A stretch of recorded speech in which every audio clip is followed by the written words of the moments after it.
Which Super Bowl contenders are slipping under the radar?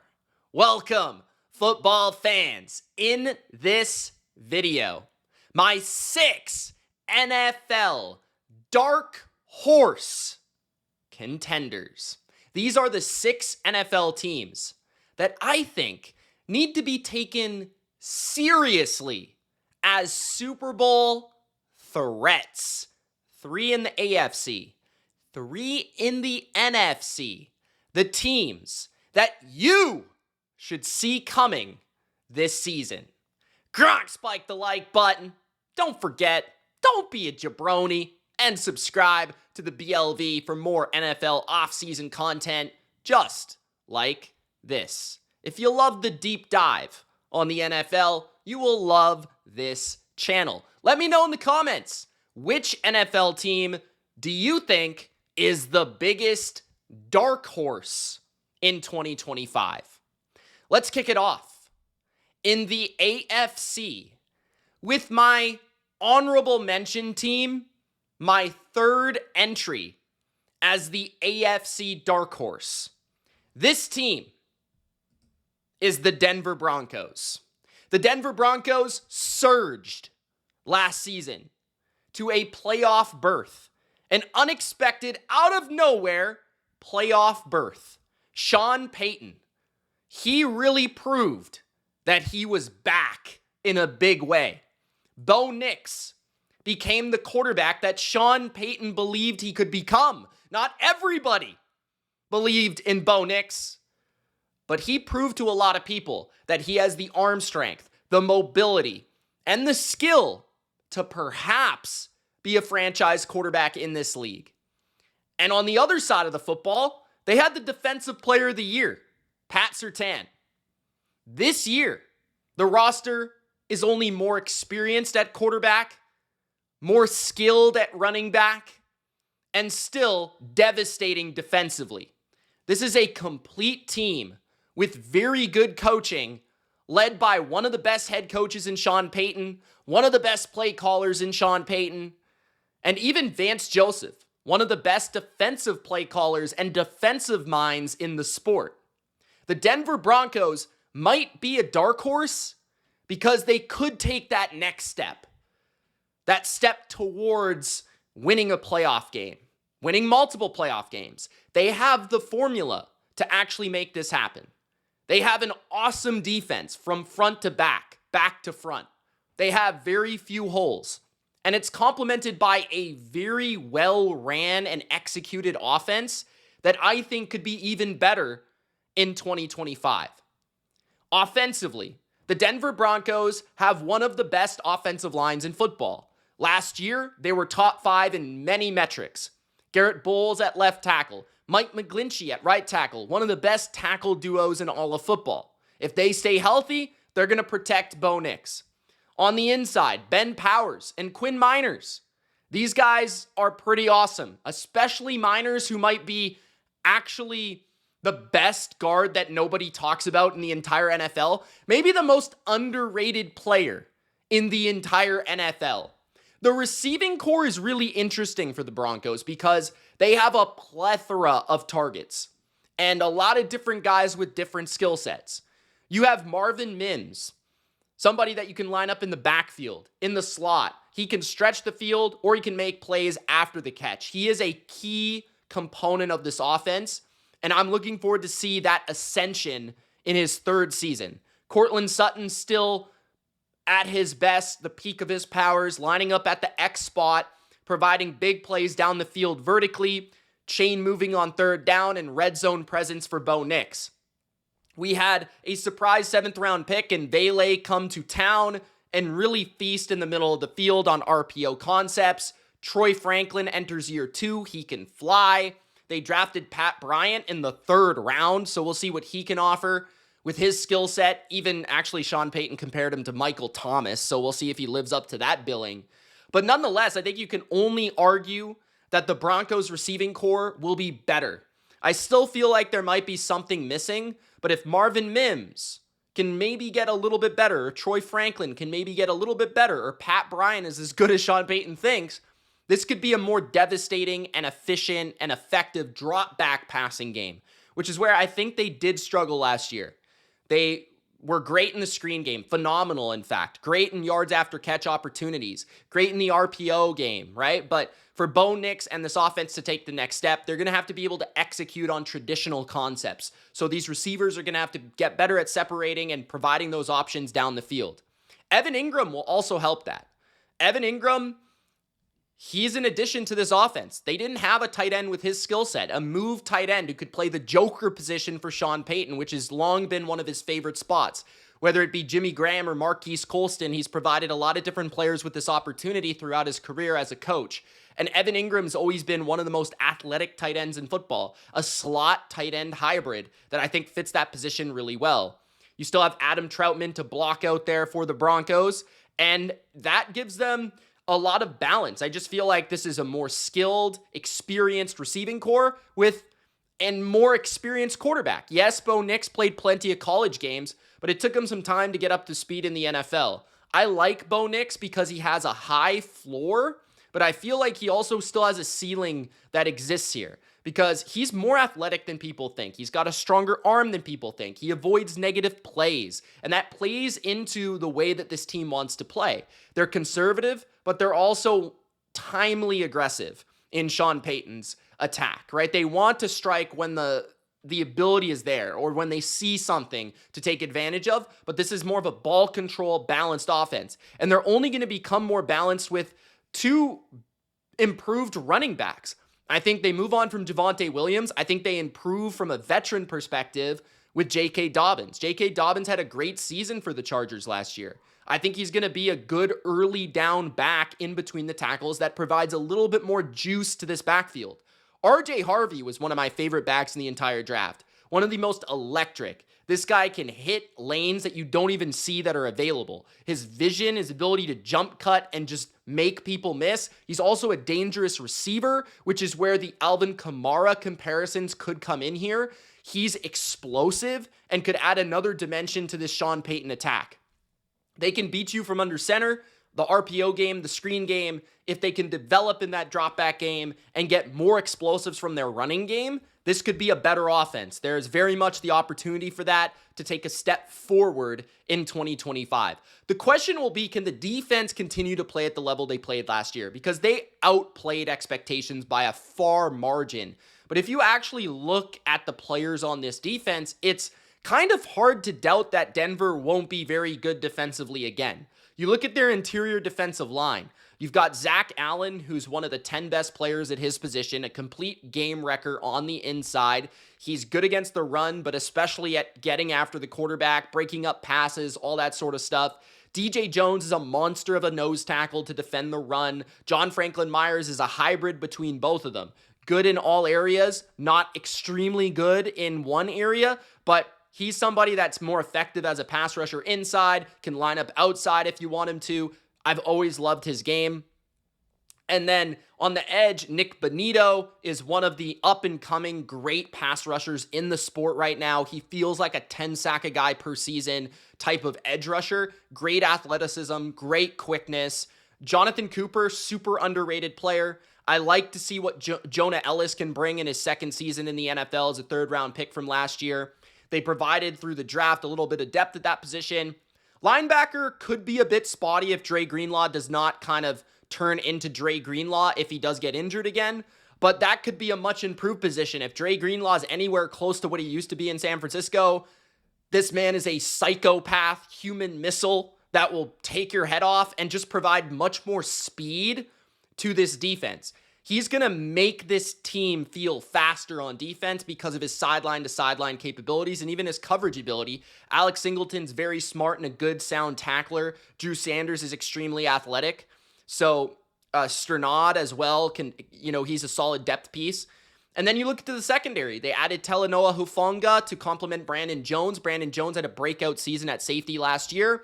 Very good in the box. Talanoa Hufanga is a game-changing, game-making playmaker in the back end. Now, he does need to stay healthy. There's going to be concerns there with consistency, but his high end, his potential could unleash this defense. And even if he doesn't, I mean, I feel like PJ Locke can hold it down if he's injured for a period of time. They also have very good depth in the secondary, whether it be adding Jahdae Barron, out of Texas at the nickel position. He could play out wide or in the nickel, but I think mostly nickel. Good tackler, good blitzer, sound coverage player, very smart. Pat Surtain's the lockdown man, the reigning defensive player of the year. You've got Riley Moss, who had a nice breakout season in his own right last year as a number 2 corner. And even Damari Mathis has had some good moments in the NFL. Jaquan McMillan has played some games and some snaps. So I just feel like this team is very deep in most areas of their team. They've only improved like linebacker, safety, wide receiver, running back, tight end. They've improved all these areas. Plus, you could expect Bo Nix to get maybe a tick better as well. So I look at Denver and I'm like, they made the playoffs last year. This is the team that a lot of people are sleeping on in the AFC as a team that could take that leap. Denver's actually a team right now that I'm not even going to lie, I have on the outside of the playoffs. But I would not be shocked if they were the Chargers that everybody thinks the Chargers is. This was that team where it was like they take that step that the Chargers people think the Chargers will take. I think Denver's opportunity exists because they have great coaching and they also have a young ascending quarterback with a good offensive line. And they have a dominant defense. Those are things that are going to allow you to win when it comes January football. So if they can make it there, they can be an upset type of team in Denver. The next team in the AFC that I think is an absolute dark horse is the Cincinnati Bengals. The Cincinnati Bengals are on one hand underrated and on the other hand kind of overrated.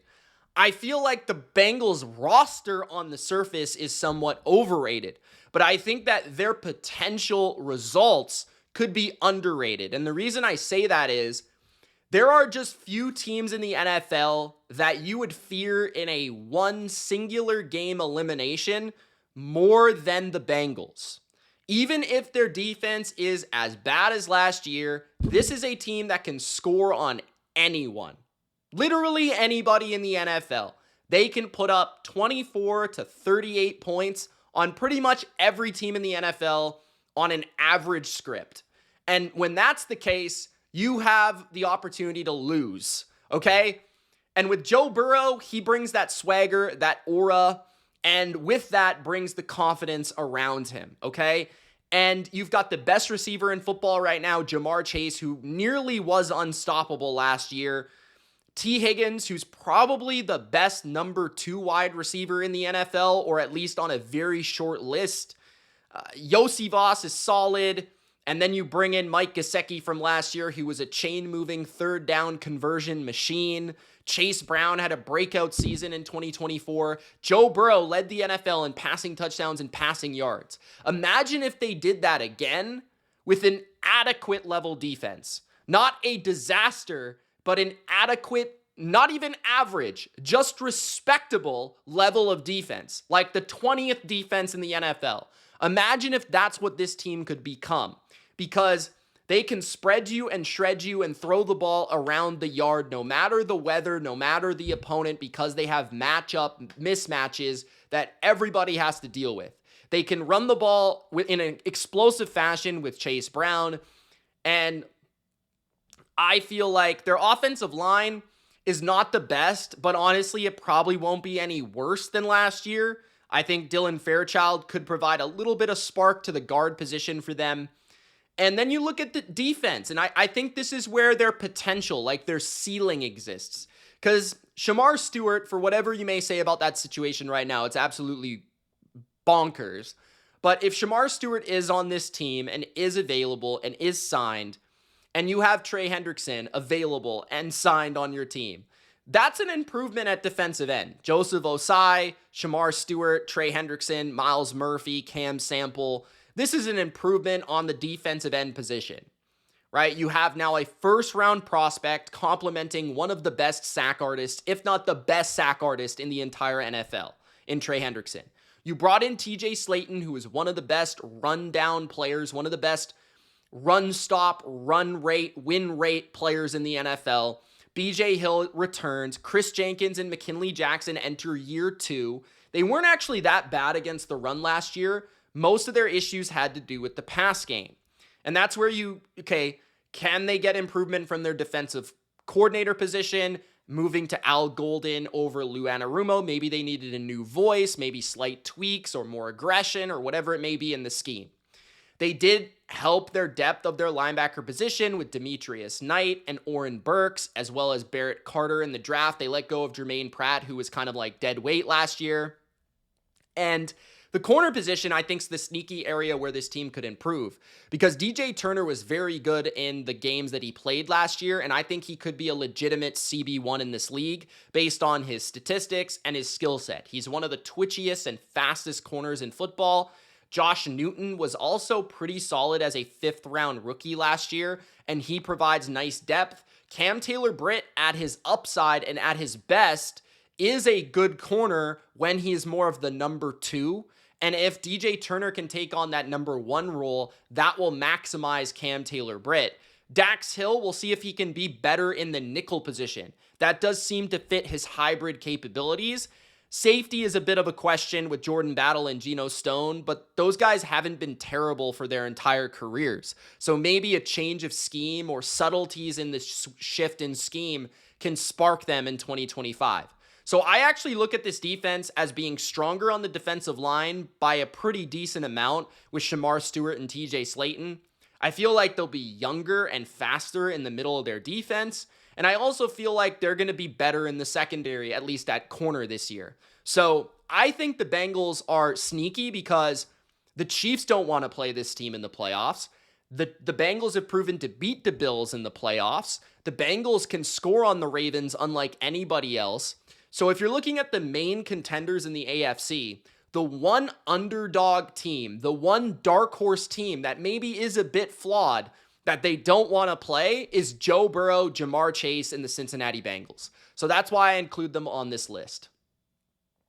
The third and final AFC dark horse is the Houston Texans. The Texans, I've said it, I'll say it again. If you take the offensive line out of the equation for an NFL team, they might have the most talented roster in the entire NFL. They do play a slightly more difficult first place schedule this year than past seasons, but there's reason to believe that the Texans could take a massive leap in 2025 from being a divisional round participant to being a divisional round contender / AFC championship appearance type of team, if not even the Super Bowl. This is probably the best defense in the AFC, led by Will Anderson and Danielle Hunter up front. They have one of the deepest linebacking cores, if not the deepest in the entire NFL, with Azeez Al-Shaair, Christian Harris, To'o, EJ Speed. These guys can all play starting reps in the NFL. They have one of the best corner duos and pass rush duos in the league, Will Anderson, Danielle Hunter, and then Derek Stingley and Kamari Lassiter. They have a awesome safety nickel player in Jalen Petrie, as well as another in CJ Gardner-Johnson. Playmakers in their secondary on their defense with speed and viciousness. Kalen Bullock is a ball hawk that complements them well. I don't know what's going on with Jimmy Ward, but he's still present on this roster. They did add depth to their secondary in the draft as well with somebody like Jalen Smith.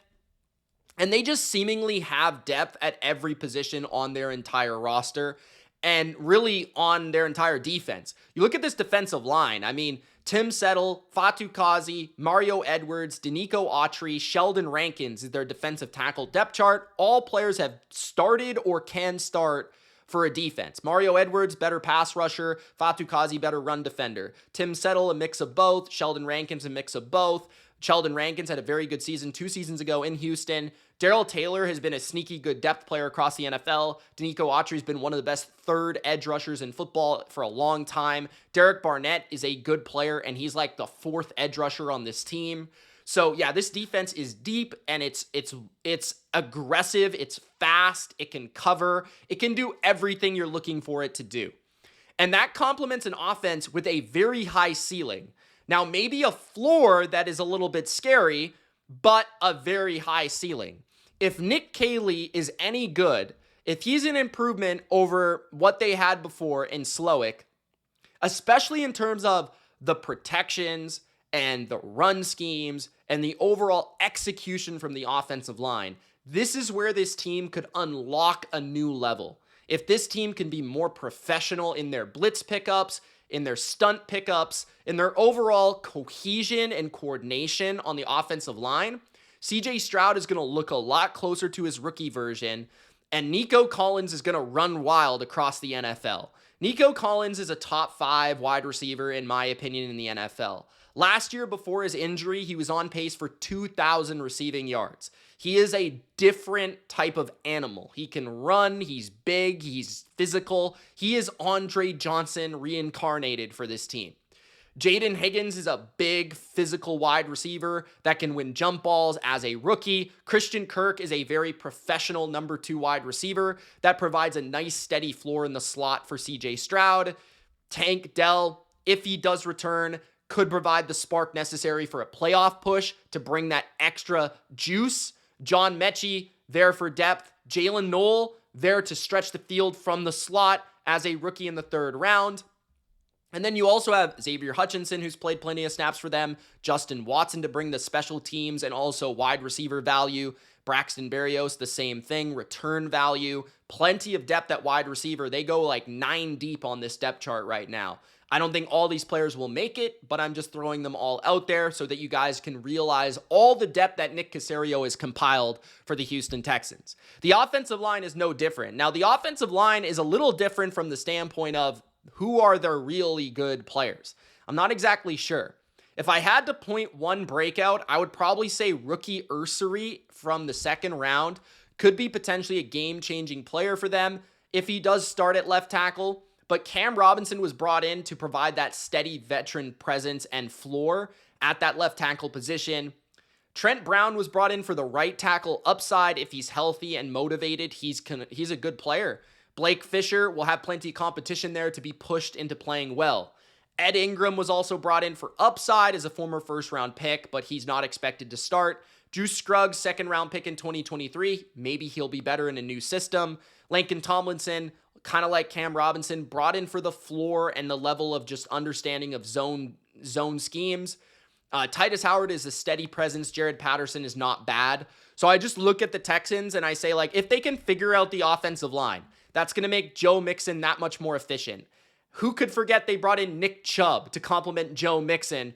They have Woody Marks, who can catch the ball, Agubinwale or something like that as well, who can play on special teams, return the ball, and also catch the ball. Dameon Pierce is in the backfield. So they've got more depth in the backfield.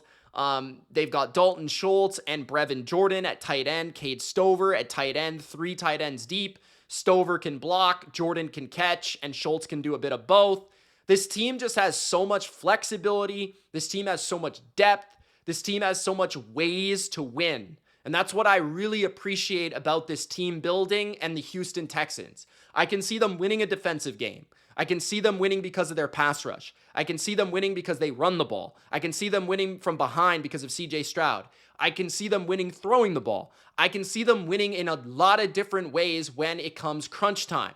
If this team can just figure out their flaws, they will be a problem for any AFC team, for any NFL team.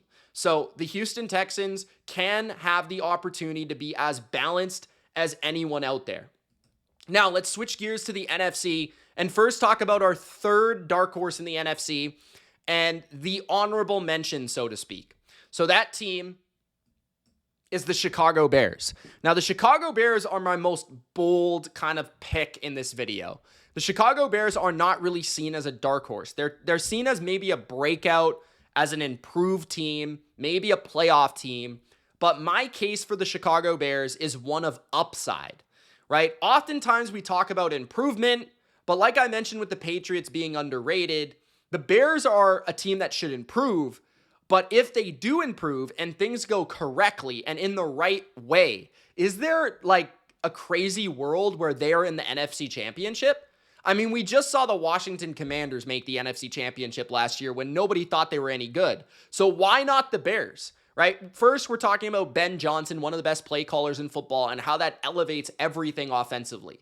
From the run game and DeAndre Swift and Roshan Johnson to the receivers in DJ Moore, Rome Odunze, Luther Burden, or just Caleb Williams, okay? Caleb Williams going through his timing, going through his drops, going through, the concepts and understanding them and being taught the correct fashion, being understood and taught how to read film, which apparently he wasn't taught last year, how to actually study for games, how to actually prepare, how to actually be a quarterback that can win at the NFL level instead of just relying on his physical skills. Now he has those physical skills, but imagine if he can play with more rhythm, more timing, more presence back there, and actual purpose in the offense, okay? And imagine for a second that this offense that struggled to block actually became pretty darn good because they completely revamped their offensive line. They did. Drew Dahlman, top 10 center from the Falcons. Joe Thuney, top 2 guard in the NFL, Hall of Fame guard in Joe Thuney from the Chiefs. Jonah Jackson, former Pro Bowl guard from the Lions who played under Ben Johnson at a high level. Luther Burden from the draft in the second round, great yak threat. Colston Loveland, first round tight end who can stretch the field, can run routes and get open, and maybe even block a little bit. They still have Cole Kmet. They have a Smythe from Miami who can block exceptionally well. They still have DJ Moore in his prime. They have Rome Odunze entering sophomore season where he could maybe take a step forward. They added Zacchaeus, who looked good in Washington last year. He's a nice Khalif Raymond type that the Lions had. Devin Duvernay could add some spark to their returning group.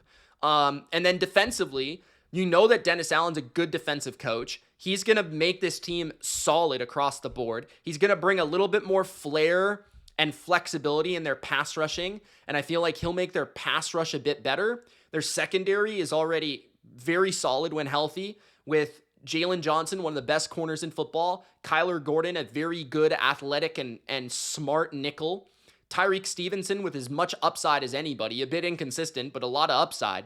They sneaky have a very good safety depth chart with Jaquan Brisker, Kevin Byard, who's still kicking, Elijah Hicks, who's underrated, and Jonathan Owens, who played well for this team last year. TJ Edwards and Tremaine Edmonds have as good of a combination in the league when they're at their best. They brought in Odenigbo from the Colts and Grady Jarrett from the Falcons, who's a steady presence. Andrew Billings is good against the run. Shamar Turner in the second round. I wish they had more depth on the defensive end position and more high upside on the defensive line, but I feel like they are improved in those areas. They're overall objectively better on the defensive line, better on the offensive line, better on play calling duties on both sides of the ball, better at wide receiver, possibly more dynamic might be the right word, because especially if you include the tight end dimension. But I think the biggest thing that will dictate the ceiling for Chicago is how good is Caleb? How good is he? Is he still a train wreck? Is he still inconsistent? Or does Ben Johnson unleash him to the point where he is a breakout quarterback? If that's the case, the Bears' ceiling is ridiculously high, right? It's through the roof. The sky is the limit for this team. So that's why I include them in this video. Because if things go right for Caleb, this is a dark horse contender. Finishing off the NFC with 2 final teams that I think both could make runs to the Super Bowl this season. The first is the San Francisco 49ers. I think they could return to the Super Bowl, and I believe it's in their hometown this year, which is interesting. I wouldn't be shocked if the 49ers went to the Super Bowl, went to the NFC title, because they've done it 4 times in Kyle Shanahan's tenure since the year 2019. They're in the NFC Championship in 2019, 2021, 2022, and 2023. They went to the Super Bowl 2 times out of those 4, okay? And this is a replenished coaching staff, adding Robert Saleh to the defensive side of the ball to take pressure off Kyle Shanahan, who already seems happier, already seems enlightened, already seems just more vibrant and energetic than in past seasons. He looked depressed last year. He looks like a guy that actually wants to be at his job, which is nice, okay? Because I think what helps is Robert Saleh. Robert Saleh being a head coach of the defense and being less stressed about what's going on that side of the ball, because it's been kind of a disaster for them for the last 2 years despite their talent, right? And then we know that their offense has some of the most, unique and skilled players in the NFL. Brandon Ayuk returns from injury. Ricky Pearsall, first-round pick that can run routes and separate, enters year 2. Jawan Jennings is arguably the most underrated receiver in the entire NFL. It's a very good trio. You add in there Demarcus Robinson and Jordan Watkins from the draft, and Jacob Cowing could take a next step. Isaiah Hodgins even was added for a little bit of depth. So this 49ers receiving core, without Debo, post-Debo world, is actually faster, quicker, probably better at separating and beating man coverage, which was the flaw of this offense in the last 2 seasons. Brock Purdy gets paid and seems to be more focused, and I feel like he'll be a better player than he's ever been this year. I think if he can combine what he did in 2023 with his level of timing and anticipation, with his ability to ad-lib in 2024, that's going to be the best Brock Purdy we've ever seen. There's a chance for that this year. Their offensive line subtly has a star in the making in Dominic Pooney, and they also have Trent Williams returning for another year, Colton McKivitz at right tackle, who's not as bad as some people think. He's actually solid. Their problems are at center and left guard, but they do have competition there. We'll see what happens at those positions. Tight end is the interesting one because Luke Farrell could be an interesting asset for this team, where it might actually provide them with 2 excellent run-blocking tight ends, George Kittle and Luke Farrell, to where they could overpower teams in the running game and also at the same time spread you out and shred you with those receivers, and Christian McCaffrey returning to the backfield as the best route-running running back in the NFL. Isaac Guerrero also provides that spark and speed. Jordan James was a nice pick in the draft, and they have Patrick Taylor as well. A deep running back room with one of the stars of the NFL leading the way if healthy. Mac Jones also brings a solid backup in case Brock Purdy does go down, unlike Brandon Allen. Defensively, we talked about Robert Saleh, but now he has plenty of pieces to work with. Young, youthful guys that are going to listen and play their roles. Alfred Collins is a massive human that's going to help them stop the run out of Texas. CJ West was one of the best run stoppers in the entire draft. That's going to help them plug the middle. Nick Bosa will be complemented by first-round pick Mykel Williams, who can set the edge or be the new Eric Armstead, where he can move inside and provide some pass rush.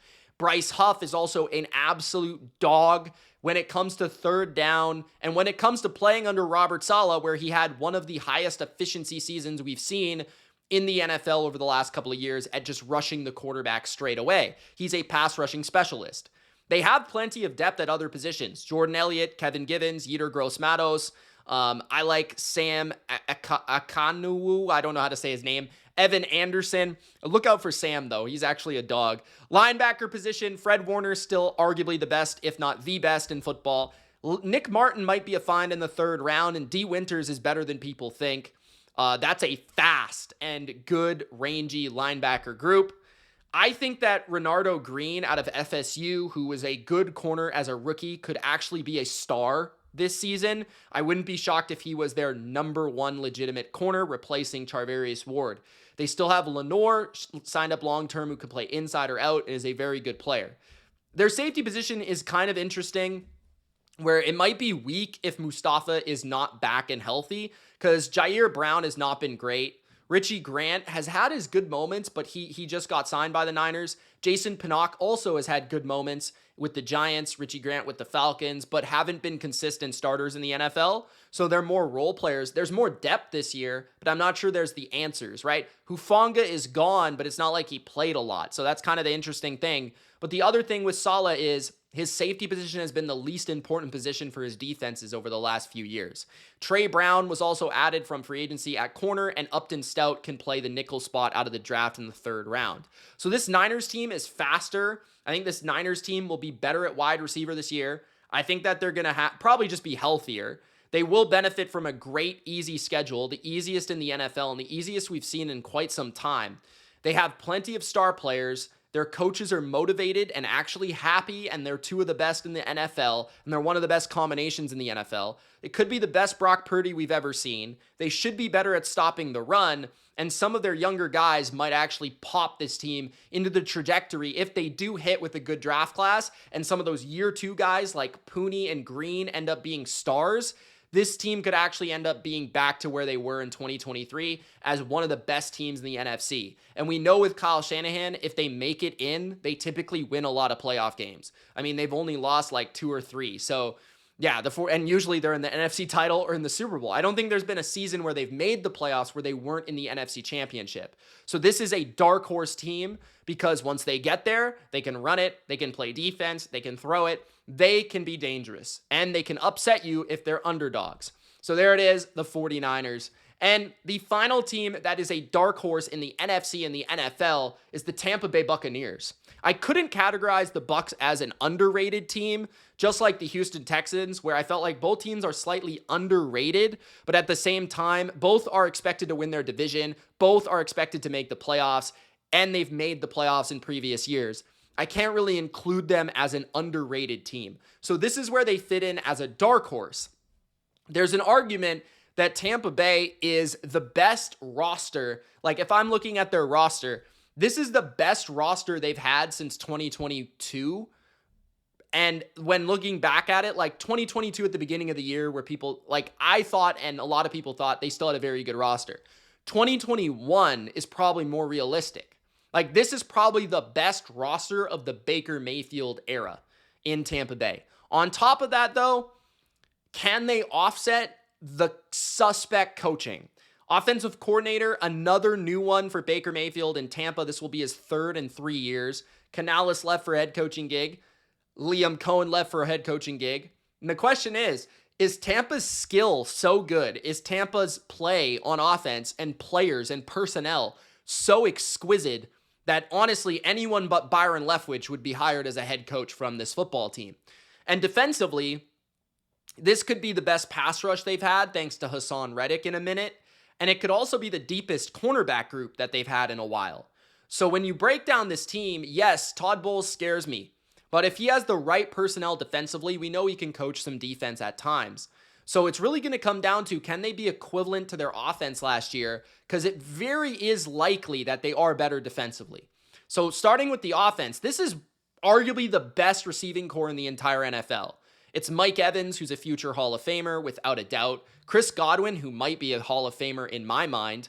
Emeka Egbuka, a first-round wide receiver out of Ohio State that has flashes of Chris Godwin in his own game. Jalen McMillan, who's a kind of a semi-breakout rookie last year, especially down the stretch. Sterling Shepard, who actually looked like his old self last year as a depth option. Trey Palmer, who's quick and twitchy. So they have got 6 receivers that could probably start at least in a pinch in the NFL. So this is a very deep receiving core, and they can actually withstand injuries if they do happen. On the offensive line, Tristan Wirfs is the best left tackle for my money in the entire NFL, and I wouldn't be worried about anything there. Luke Gedeke has broken out the last couple of years as a good, above-average right tackle. The interior is somewhat suspect at guard with Bredesen and Mock, but Mock is improving as a second-round pick in 2023. Bredesen is okay, and Graham Barton should be like one of the better centers in the league, or like he could take a massive step in 2025, as he was just good, maybe okay last year as a rookie, but it was to be expected. He was just a rookie, so expect a big leap there. So the running game was the best it's been in a minute. I think part of that was because of Barton, part of that was because of Cohen, part of that was because of Bucky Irving, who's explosive, twitchy, makes people miss. He's elusive. He can catch the football. He's great in the screen game. Bucky Irving took this run game to the next level. Rashad White's a great receiver. Sean Tucker is a demon. He's fast. He's also, just explosive, can hit home runs. I'd like to see him get the ball a little bit more. Tight end isn't their most impressive position, but Cade Otton can get it done. I think one of the scary thoughts is if Baker does get injured, Kyle Trask is one of the worst backups in the NFL. So that's a little bit concerning, but Baker has stayed healthy and been proven to stay healthy for a while now, so hopefully he can stay on the field. But defensively, let's dive deeper there, where I feel like Jason Light has always done a good job of fulfilling the depth of each position, but I actually kind of feel like this is the deepest the Bucs defense has been for a while. Like Vita Vea, Kalijah Kancey on the inside, complemented by Logan Hall and Greg Gaines, is pretty phenomenal. That's a really good group of players on the inside. they're always good at finding those big men to help stop the run. Todd Bowles, that's his expertise, is stopping the run, and it was no different last year. Hassan Reddick, if he can be closer to his version that he was with the Eagles, that is a guy that could change a defense, because he's a guy that could put up 10 sacks or maybe 8 sacks at his older age if he is closer to the Eagles, not the Jets version, and is motivated. Yaya Diaby is a good player and a pressure guy. Anthony Nelson can set the edge. Chris Braswell is developing and has some upside. Levante David is still Levante David. He might not be quite as good as he was in his prime, but he's still one of the best linebackers in football. I like that they brought in Anthony Walker for a steady presence on the inside as well. And then their cornerback group, Zion McCollum is underrated. Jamel Dean has always been underrated, and that's a solid CB1, CB2 complement. Benjamin Morrison could be a good rookie who is not even really expected to start at perimeter corner, but it wouldn't be shocking because Jamel Dean goes down every once in a while. Zion McCollum goes down. It wouldn't be surprising if Benjamin Morrison became a starter by the end of the year. And Christian Izine's a playmaker. Jacob Parrish could maybe be that twitchy man-to-man corner that they've been missing at nickel. You've got Antoine Winfield, who at his best is a top 3, top 5 safety in the NFL. Tyke Smith can also roam the field. Very smart, good tackler. Tampa Bay is deep on defense, deep at receiver, deep on overall running back. They're the most terrifying Tampa Bay has been since Tom Brady was there. So I don't love the coaching, which holds me back from saying they are a NFC champion prediction. But if they were in that game, based on their roster and based on their offensive explosiveness, based on their defensive depth, I wouldn't be shocked. So there it is, guys. The Darkhorse NFL contenders for 2025. I hope you enjoyed this video. If you did, Gronk, spike the like button, and don't be a jabroni. Subscribe. We'll see you in the next video. I still got to talk about the overrated teams, which is always a fun subject. Thanks for watching. Peace.